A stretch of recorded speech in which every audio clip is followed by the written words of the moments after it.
Você sabe quais as leis que dirigem o universo? Entropia e evolução de Darwin. Vem comigo conhecer um pouco delas. Brian Greene é um físico americano nascido em 1963, professor da Universidade de Colômbia atualmente e é um grande divulgador da ciência. Escreve sobre a física para o grande público. Li seu primeiro livro, Universo Elegante. Recomendo. Foi finalista do Prêmio Pulitzer nos Estados Unidos. E li também o último, Until the End of Time, sem tradução para o português ainda. Neste livro, Greene fala de um modo muito simples sobre as duas leis que comandam o universo, a entropia e a evolução de Darwin. A entropia é a segunda lei da termodinâmica. Vai ser difícil falar sobre ela de modo simples. E a segunda é com certeza a teoria mais citada e na realidade a menos conhecida de todos. Por incrível que pareça, mas vamos lá, será muito interessante saber como elas nos controlam. Começamos com a entropia, que é a segunda lei da termodinâmica.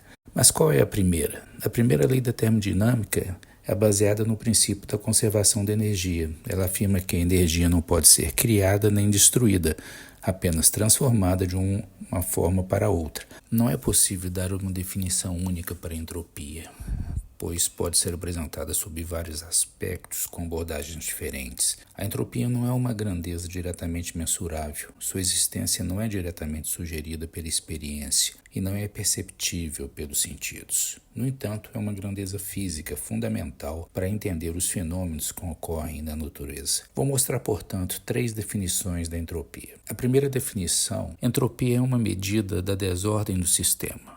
Um estado com pouca desordem é aquele no qual tudo está ordenado. Um estado com alta desordem é aquele que o sistema está disposto aleatoriamente. O aumento da entropia de um sistema fechado equivale ao aumento do nível de desordem do sistema. Os processos naturais tendem a tornar o universo mais desordenado. Não é uma definição boa porque desordem e ordem de um ambiente é um conceito ambíguo e pouco objetivo. Uma segunda definição seria pensar no calor e na energia. Se há uma diferença de temperatura entre dois corpos em contato, a temperatura tende a nivelar-se, com o calor passando do corpo mais quente para o corpo mais frio, até o ponto de equilíbrio, quando cessa a transferência. Quando há interferência externa, ou seja, o sistema é aberto, podemos transferir energia para um corpo quente. A entropia, em resumo, mede quanto um corpo está longe do estado de equilíbrio. Quando o calor passa de um corpo para outro e chega ao equilíbrio, a entropia é máxima. Um pedaço de carvão é uma energia concentrada, por exemplo. A baixa entropia. Quando queima, perde calor e ganha entropia. Perde calor para um ambiente e é um efeito irreversível. Há uma terceira definição. Ao nível microscópico, a temperatura de um objeto está ligada à velocidade que se agitam os átomos que fazem parte desse objeto. Por que um corpo quente tende a ficar mais frio e não vice-versa? É uma questão de probabilidade. Em 1877, Boltzmann destacou a conexão entre a segunda lei da termodinâmica e a teoria da probabilidade. O estado macroscópico, ou seja, aquele que podemos ver para o qual um sistema evolui espontaneamente, é aquele que corresponde ao maior número de estados microscópicos, ou seja, o mais provável. A grandeza microscópica associada à entropia é a probabilidade dos diferentes modos de ordenar as moléculas de um sistema. Ela leva espontaneamente ao estado de equilíbrio, em que as moléculas estão dispostas da maneira mais provável possível. Imaginamos uma caixa fechada com 6 átomos de um determinado gás. Os átomos se mexem e podem assumir qualquer posição em um determinado tempo. Partindo do pressuposto que os átomos são iguais, qual a probabilidade de todos os átomos estarem do lado esquerdo da caixa? Uma só. Um átomo do lado esquerdo e 5 do lado direito. Serão 6 possibilidades. A distribuição mais frequente é a de 3 à esquerda e 3 à direita. Neste caso, serão 20 possibilidades. Pensem que se o número de partículas aumenta para 100, a distribuição mais frequente seria 10 elevado a 29. Se as partículas fossem 1000, a distribuição mais frequente seria 2,7 vezes 10 elevado a 299, de encontrar metade das partículas à direita e metade à esquerda.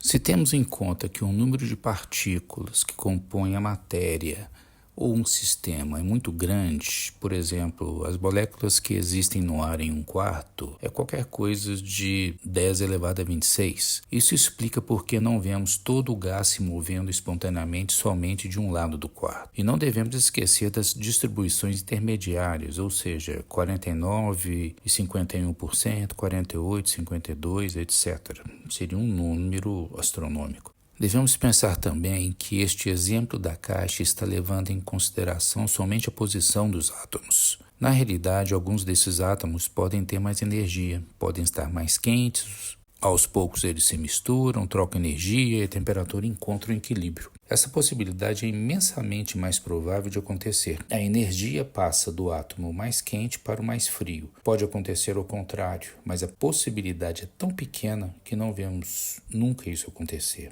Algumas vezes observamos fatos que parecem ir contra essa regra de aumento da entropia e da desorganização, como o agrupamento de moléculas para construir um ser vivo ou a união de gases para construir uma estrela.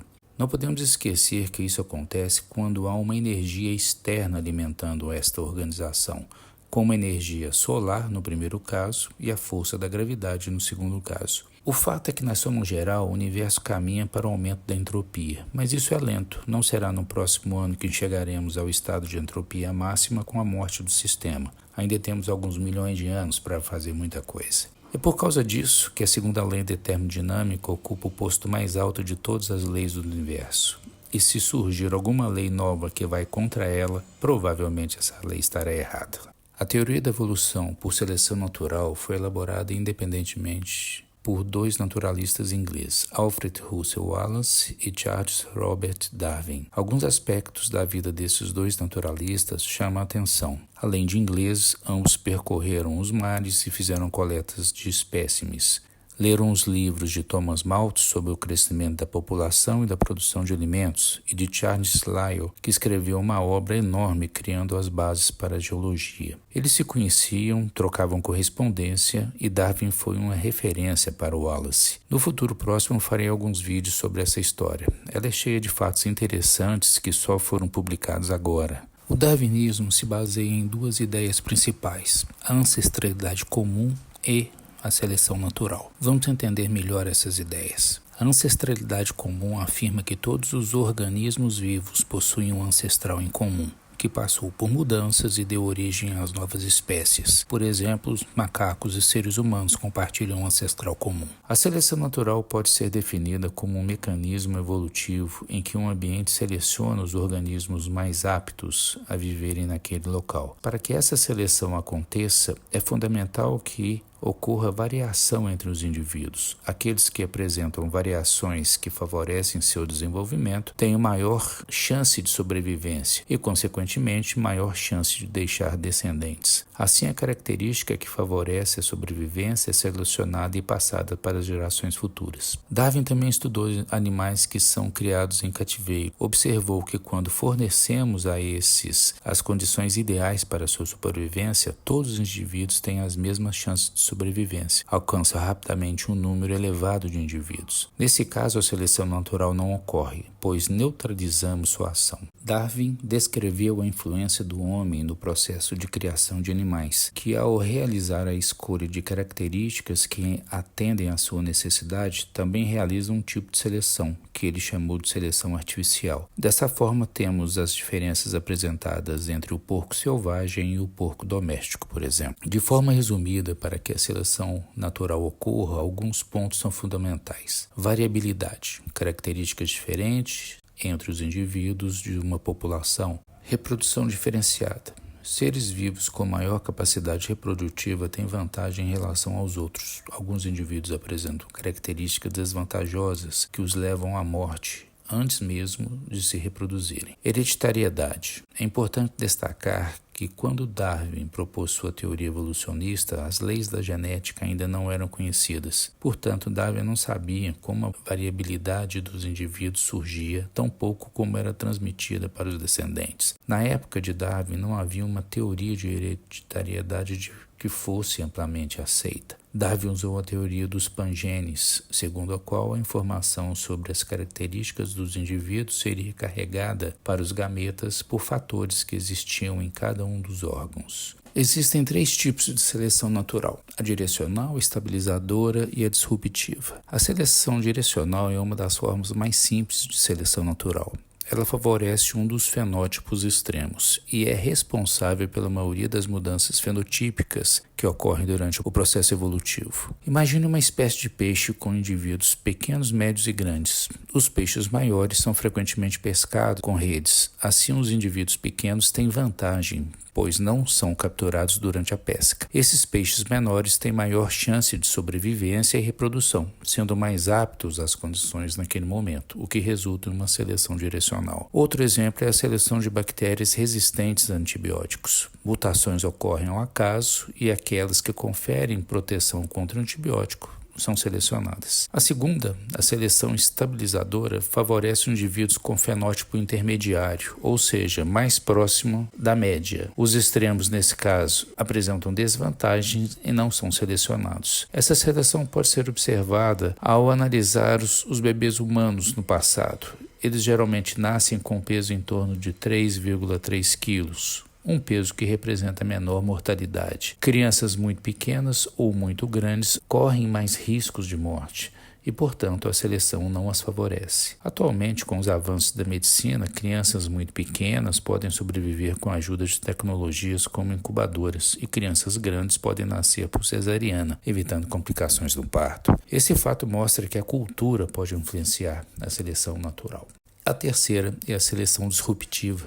Neste caso, os extremos são favorecidos, como, por exemplo, podemos citar a espécie Passerina amoena, que possui indivíduos de cor azulada brilhante, amarronzada e intermediários. Neste caso, os azuis são melhores em conseguir territórios e reproduzir-se.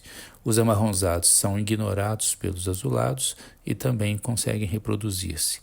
Já os de coloração intermediária são notados pelos outros machos e sofrem concorrência direta nos territórios, reproduzindo-se menos.